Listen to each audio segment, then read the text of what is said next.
नमस्कार, आप देख रहे हैं डीडी हिमाचल और स्वागत है आपका कार्यक्रम मंजिल में। कार्यक्रम में आज हम बात करेंगे समाजशास्त्र एवं समाज सेवा में भविष्य पर। समाजशास्त्र एक विषय के तौर पर बहुत ही व्यापक है और यदि इसके कार्य क्षेत्र की बात करें तो वो भी बहुत विस्तृत है। समाजशास्त्र में रोजगार की अपार संभावनाएं हैं। यदि हम इन संभावनाओं को जानना चाहते हैं तो ज़रूरी है इस विषय को जानना। आज कार्यक्रम में हम इसी विषय को जानेंगे और इस विषय पर अधिक जानकारी देने के लिए आज हमारे साथ हैं राजकीय महाविद्यालय झंडुता बिलासपुर से दामोदर गौतम जी, जो कि वहां पर असिस्टेंट प्रोफेसर के पद पर कार्यरत है और पिछले 14 वर्षों से वो अपनी सेवाएं दे रहे हैं।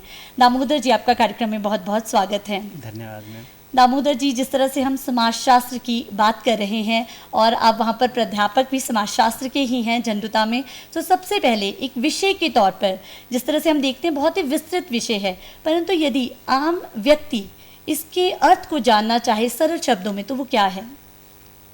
देखिए डिम्पल जी, समाजशास्त्र एक नया विषय है, नवीन विषय जिसको हम बोल सकते हैं, एक डिसिप्लिन के रूप में। और जहाँ तक जैसे कि हमारे दूसरे विषय रहे हैं, इकोनॉमिक्स है, हिस्ट्री है, पॉलिटिकल साइंस है, इनका इतिहास थोड़ा पहले से है, लेकिन जो समाजशास्त्र जो शब्द है वो अपने आप में नवीन है।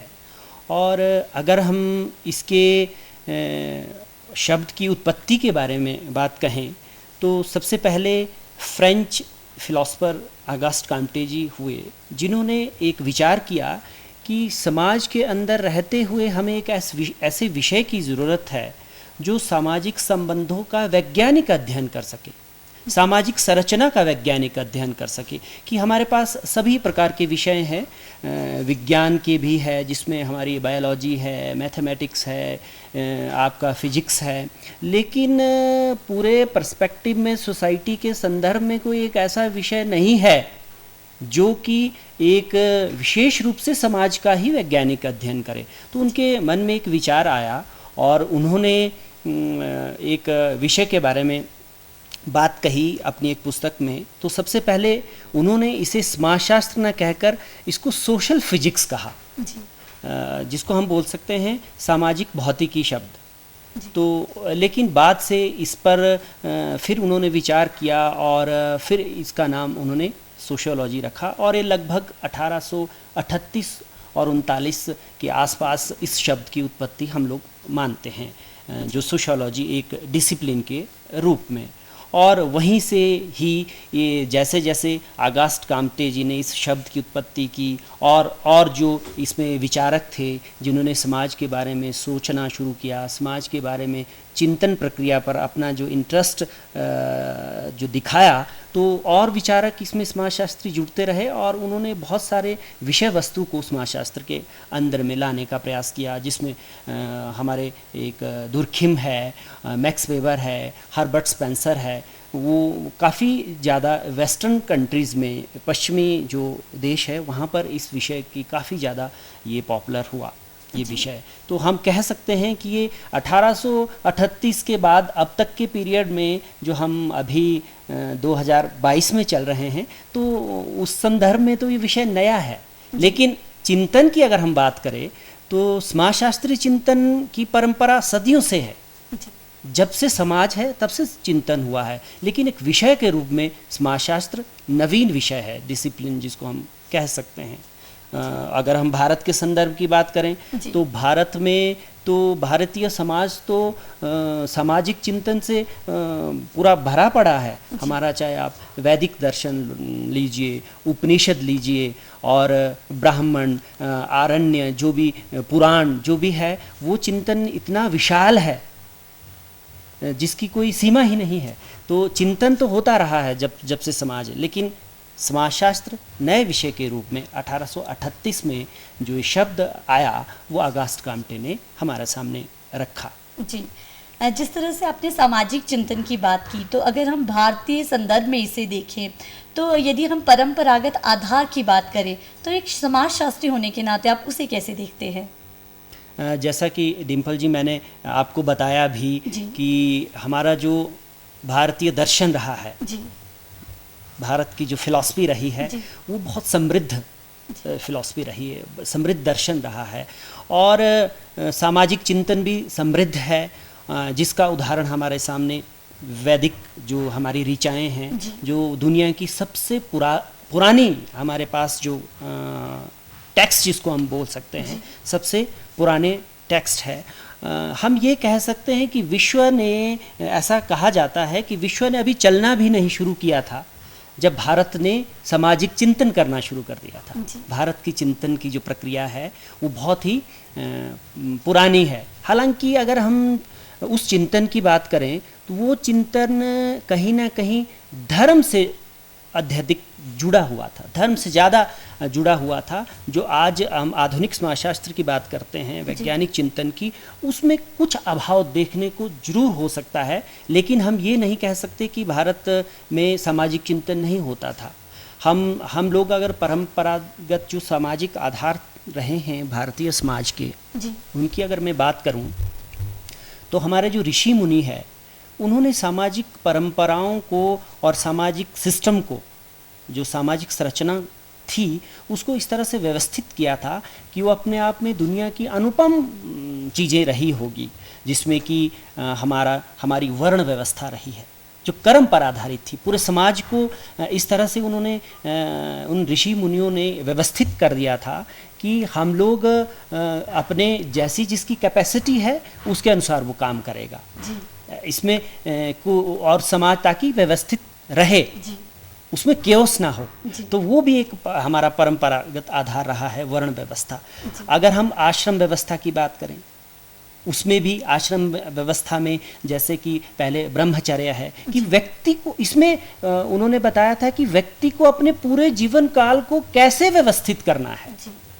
अगर व्यक्ति अपने बारे में पूरे लाइफ टाइम को अगर व्यवस्थित करना चाहे, पूरे, जैसे कि हमारे चिंतन में 100 वर्ष की आयु रखी गई है, तो उन्होंने, उन विचारकों ने, सामाजिक जो हम उनको सोशोलॉजिस्ट बोल सकते हैं, समाजशास्त्री बोल सकते हैं उस वक्त के, तो उन्होंने 25 वर्ष कहा कि आप विद्या का अध्ययन कीजिए। उसके 25 वर्ष के बाद उन्होंने कहा कि आप गृहस्थ आश्रम का पालन करिए। उसके बाद उन्होंने कहा कि आप वानप्रस्थ, कि जो आपने गृहस्थ आश्रम में अनुभव प्राप्त किए, उन अनुभवों को आप सोसाइटी में डिसेमिनेट करो, सोसाइटी में उन अनुभवों को पहुंचाओ।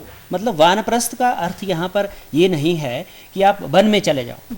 वानप्रस्थ का मतलब है कि आप अपने परिवार से थोड़ा धीरे धीरे डिटैच होना शुरू हो जाओ। जो आपने गृहस्थ आश्रम में जो आपने अनुभव लिए हैं, अब उस अनुभव को आप सोसाइटी में बांटो। और जो आपके अंतिम 25 वर्ष रखे थे, तो वो उन्होंने रखे थे कि आप उन 25 वर्षों में अपने आप के स्वजागरण के लिए उसको आप रखिए, जिनको संन्यास आश्रम कहा था। तो हम कह सकते हैं कि जो ये परंपरागत आधार रहे हैं, चाहे वो वर्ण व्यवस्था एक समूह के रूप में आधार था हमारा, आश्रम व्यवस्था एक व्यक्ति की इंडिविजुअल लाइफ कैसी होनी चाहिए, व्यक्ति विशेष को कैसे जीना है, वो भी हमारा विचार था, वो भी हमारा चिंतन था भारतीय दर्शन का।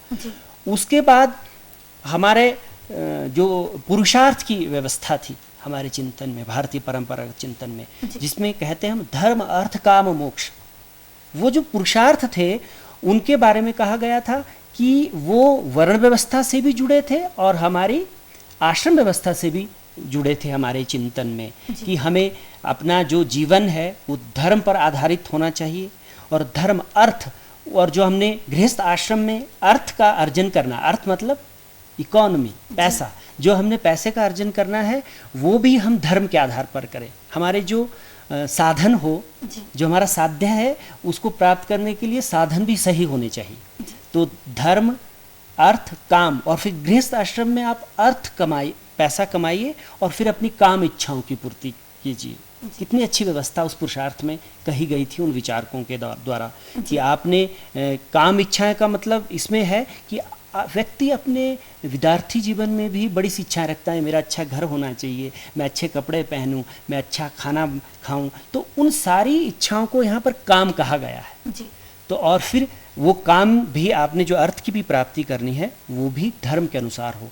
और उसके बाद धर्म, अर्थ, काम और मोक्ष, फिर जो संन्यास आश्रम है वो मोक्ष। ये हमारे चिंतन के, भारतीय समाज के चिंतन के आधार रहे हैं, जिसमें हम कर्म व्यवस्था की बात करते हैं कि हम लोग भारत के दर्शन को अगर हम देखते हैं, भारतीय चिंतन को अगर देखते हैं, तो उसमें कर्म प्रधान कहा गया है। पुनर्जन्म की व्यवस्था, पुनर्जन्म की व्यवस्था शायद उन ऋषि मुनियों ने, जिनको मैं समाजशास्त्री कह रहा हूँ, उन्होंने इसलिए रखी होगी पुनर्जन्म की व्यवस्था उस चिंतन में, ताकि हम लोग आज की इस समाज में जब हम जी रहे हैं तो हम ऐसे कोई कार्य ना करें जो समाज के लिए घातक हो। हमें भय रहे कि अगर मैं अगले जन्म में जाऊंगा तो इस कार्य के करने से मुझे इसका गलत परिणाम मिलेगा। तो वो एक भय, धर्म की बात इसमें की है, पुनर्जन्म की बात की है, कर्म की बात की है, हमारे पुरुषार्थ की बात की है, वर्ण व्यवस्था की बात की है। तो हमारा चिंतन बड़ा व्यापक रहा है। तो हम कह सकते हैं कि ये हमारा छोटा सा एक आधार है हमारे भारतीय चिंतन का। दामोदर जी, यदि हम बात करें समाज सेवा की और जो ये विषय है सोशियोलॉजी या समाजशास्त्र, तो ये दोनों आपस में कैसे जुड़े हैं और साथ ही साथ ये दोनों एक दूसरे को प्रभावित कैसे करते हैं? जी, बहुत अच्छी बात आपने यहाँ पर कही कि समाज सेवा। जी, समाज सेवा, जैसा कि हम लोग जानते हैं कि पिछले कुछ 1-2 वर्षों से हम महामारी से भी जूझ रहे हैं, और इस संदर्भ में, इस कंटेक्स्ट में तो ये समाज सेवा और भी ज़्यादा व्यापक हो जाती है। हालांकि मैं कहना चाहूँगा कि जो समाजशास्त्र पढ़ा हुआ व्यक्ति ही समाज सेवा नहीं कर सकता, ऐसा भी नहीं है। कोई भी व्यक्ति, भले वो पढ़ा लिखा हो, अनपढ़ हो या किसी और विषय से संबंधित हो, कोई भी व्यक्ति समाज सेवा कर सकता है। उसके अंदर एक समाज सेवा करने की भावना होनी चाहिए। हाँ, ये ज़रूर है कि अगर हम, समाजशास्त्र एक ऐसा विषय है जो समाज का वैज्ञानिक अध्ययन करता है, समाज के अंदर की संरचना का वैज्ञानिक अध्ययन करता है, सामाजिक तथ्यों का वैज्ञानिक अध्ययन करता है, हमारी परंपराएं क्या है, हमारी संस्कृति क्या है, हमारे आज के वर्तमान समाज में कौन कौन सी समस्याएं हैं, हमें किस तरह की प्लानिंग करनी चाहिए, हमें सोसाइटी में अगर समाज सेवा करनी है तो कौन कौन से विषय जो ज़्यादा इम्पॉर्टेंट है मेरे लिए, जो मुझे ज़्यादा छूने चाहिए, जिन विषयों को मुझे ज़्यादा समझना चाहिए, वो कौन कौन से विषय हैं। ये जो ज्ञान है, ये जो बोध है, ये जो नॉलेज है, ये हमें समाजशास्त्र से मिलती है। तो मैं ये कह सकता हूँ कि यदि हम लोग समाजशास्त्र पढ़ते हैं या कोई विद्यार्थी है, जैसे मैं खुद समाजशास्त्र का विद्यार्थी हूँ, ये तो हमें हमारी एक समझ और अधिक बन जाती है समाज सेवा की तरफ, क्योंकि विषय ही ऐसा है कि ये विषय है समाज से बिल्कुल हमारा जुड़ा हुआ। तो मैं मानता हूँ कि समाज सेवा और समाजशास्त्र दोनों एक सिक्के के पहलू हैं, इसको हम बोल सकते हैं, दो पहलू है एक सिक्के के। तो समाज सेवा, अगर आपने अच्छी समाज सेवा करनी है, और जिसको हम बोल सकते हैं कि समाजशास्त्र का अध्ययन अगर आपने किया है वैज्ञानिक तरीके से, तो समाज सेवा भी आप अच्छे ढंग से और कम समय में ज़्यादा लोगों तक आप पहुंच सकते हैं जी, ज़्यादा लोगों तक पहुंच सकते हैं। आपकी प्लानिंग उस तरह से होगी, आपकी डेडिकेशन उस तरह से होगी, आपकी जो ह्यूमन रिसोर्सेज आपको चाहिए, आपको पता होगा कि इस समाज की संस्कृति क्या है, इस समाज की सभ्यता क्या है, इस समाज के अंदर कौन कौन से बीमारियां हैं, कौन कौन सी विषमताएं हैं, उनको समरस कैसे करना है, उनको हमने कैसे समझना है। तो एक समाजशास्त्री अच्छे से समझ सकता है, और अगर हमें समाजशास्त्र का ज्ञान होगा तो हम अच्छे से समाज सेवा भी कर सकते हैं, ये मेरा मानना है। लेकिन मैं फिर वही बात कहूँगा कि ये ज़रूरी नहीं है कि आपने अगर समाजशास्त्री पढ़ा है तभी आप समाज सेवा करें। मैं तो सबका आह्वान करना चाहूँगा कि जब भी किसी का मन करें, तो समाज के अंदर हम लोग रहते हैं तो हमें समाज सेवा निष्काम भाव से और बिना किसी विषय वस्तु के करनी चाहिए। जी। दामोदर जी, अब अध्ययन की आपने बात की कि जो लोग इससे जुड़े हैं, तो थोड़ा सा इस बात पे आना चाहूँगी कि जो विद्यार्थी हैं, जो चाहते हैं कि इस विषय में वो अपना करियर बनाएं, वो चाहते हैं कि वो अपना भविष्य जो है इसी में संवारें, तो वो किस तरह से इसको ऑप्ट कर सकते हैं? क्या +2 के बाद जो है हम इस विषय को ले सकते हैं, या फिर जो ग्रेजुएशन है उसी में ये विषय हम ले सकते हैं? तो उसके बारे में आप हमें थोड़ा बताएं। जैसा कि मैंने पहले भी आपको बताया कि ये जो विषय है थोड़ा नवीन विषय है, खासकर भारत में जो आधुनिक समाजशास्त्र है। परंपरागत समाज की बात तो मैंने आपसे रखी, लेकिन आधुनिक जो समाजशास्त्र है वो नया विषय है, और अभी तक जो पब्लिक में जिसको हम बोल सकते हैं समाजशास्त्र, खासकर हिमाचल प्रदेश में अभी इतना ज़्यादा हम लोग बच्चों में इतना ज़्यादा इंटरेस्ट नहीं देख पा रहे हैं अगर हम स्कूल लेवल में देखें। हाँ, +2 के बाद हालांकि स्कूल्स में भी +1 +2 में भी बहुत सारे हमारे स्कूल्स हैं जहाँ पर सोशियोलॉजी का अध्ययन और अध्यापन हो रहा है, लेकिन बहुत सारे स्कूल ऐसे हैं जहाँ पर नहीं है अभी। हाँ, हम लोग अगर कॉलेज लेवल की बात करें तो हिमाचल प्रदेश में अभी लगभग हमारे 150 के आसपास कॉलेजेस है, तो आप 80% कॉलेजेस में लगभग 100 से ऊपर कॉलेजेस ऐसे हैं जहाँ पर किसी न किसी रूप में हम लोग समाजशास्त्र या तो उसका अलग विभाग है या बाहर भी अगर हम हिमाचल से बाहर जाएं तो कुछ एक कॉलेजेस और कुछ एक विश्वविद्यालय ऐसे भी रहे हैं जो किसी दूसरे डिपार्टमेंट्स के साथ सोशियोलॉजी को पढ़ाते हैं, लेकिन हिमाचल में कॉलेज लेवल में समाजशास्त्र बहुत जगह है। और इसके लिए अगर +2 में बच्चे ने अगर सोशियोलॉजी रखी है तो उसको और भी आसानी हो जाती है ग्रेजुएशन में सोशियोलॉजी ऑप्ट करने के लिए। और उसके बाद sociology as a minor subject, जैसा अब हम लोगों ने एक नई शिक्षा नीति जो आई है और उससे पहले भी CBSE सिस्टम, एक रूसा सिस्टम जो हम जिसको आम जनमानस जानते हैं रूसा के नाम से ही, उस सिस्टम से इलेक्टिव 1 और इलेक्टिव 2 सब्जेक्ट DSC 1 और DSC 2 बेसिस पर सोशियोलॉजी हर कॉलेजेस में पढ़ाई जाती है। तो बच्चा, मैं अगर सामान्य शब्दों में कहूँ तो उसको मेजर सब्जेक्ट भी रख सकता है और माइनर सब्जेक्ट भी सोशियोलॉजी ऑप्ट कर सकता है ग्रेजुएशन में। और उसके बाद फिर हमारे HP यूनिवर्सिटी में सेंट्रल यूनिवर्सिटी केंद्रीय विश्वविद्यालय धर्मशाला में जो है वहाँ पर भी इसका एक अलग बहुत सुदृढ़ विभाग है सोशियोलॉजी का, और हिमाचल प्रदेश में भी, तो वहाँ पर वो अपनी मास्टर डिग्री भी सोशियोलॉजी में कर सकता है। और हिमाचल में बहुत अच्छे डिपार्टमेंट्स, हमारे डिपार्टमेंट्स के अंदर हमारे जो प्राध्यापक है वो बहुत रिनाउंड है, और सोशियोलॉजी बच्चा पढ़कर मतलब काफ़ी अच्छा जो है उसको एक्सपोजर मिल सकता है यहाँ पर हिमाचल प्रदेश में भी। जी दामोदर जी, जिस तरह से आपने मास्टर्स की बात की, तो क्या मास्टर्स के बाद और हायर एजुकेशन भी जो है वो बच्चे ले सकते हैं? यदि ले सकते हैं तो वो कौन कौन सी ऐसी जगह है जहाँ से वो प्राप्त कर सकते हैं इस तरह की हायर एजुकेशन?